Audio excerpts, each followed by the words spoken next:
is the liquid of life. We all need it to survive. Water, choose water first. Water, we all know it is precious. Should be enjoyed by all of us. Talking about water, choose water first. Water. Water Wednesdays is in Lanes Road in Maxwell. So we're on the south coast. Verrol-Ann Scott is here with me. She's an industrial wastewater inspector with the Barbados Water Authority. And we're now doing domestic inspections. Earlier in the year, we would have done some commercial inspections, and now we are on the domestic side. So we're going house to house. Good morning, everyone. Good morning. And we're going to see exactly what you should do, because it's not only about inspecting, but it's about educating the customers as well. Verrol-Ann, tell me a bit about what we're doing here at this household today. We're going to do a domestic inspection of their grease trap. So we're going to ask the customer to oblige us. Morning. Morning, sir. Good morning. My name is Verrol-Ann Scott. I'm here from Barbados Water Authority. We're conducting grease trap inspections on our sewer network. So is it possible this morning we can have access to your grease trap, please? Yes. Okay. Okay, so let's go. Take us in. I'll just step from the side here. Oh, here it is. Yes, it is. Though you may be on the sewer network, their chances are some customers may not be connected depending on where our laterals run, because our laterals don't usually run through the entirety of a road. But however, for this home here, you can see that this is a connected property from our junction box and to our sewer junction box at the front. And here is an example of one of the grease traps that would have been installed in the earlier stages of the sewer project. We're not seeing the actual definition of a baffle wall in the grease trap, but however, it's collecting the grease. As you can see, the solid deposits here. Sir, you could tell me when was the last time you would have had your grease trap cleaned? Well, I cleaned it about 2 months ago. 2 months ago, okay. So what do you think about this collection, Verrol-Ann? Actually, here it is relatively, I could say this is relatively fine given the 2-month period. It's not a significant amount of fog being collected in the grease trap. However, we would ask him going forward that he would monitor the grease trap. Do you guys have any idea of the cleaning teams that can come and clean them for you, or do you clean yourselves? Well, I clean it myself. Okay. Well, when you clean, where do you dispose of the waste?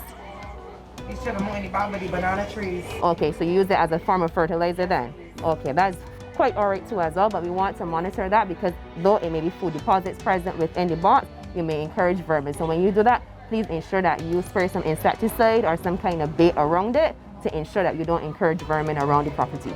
Okay, sir, you can close it back for me. Thank you so much. Yes, and thanks a lot for allowing us to see your grease trap. So that is an example of what a grease trap could look like. So generally, how often should customers on the domestic end clean their grease traps?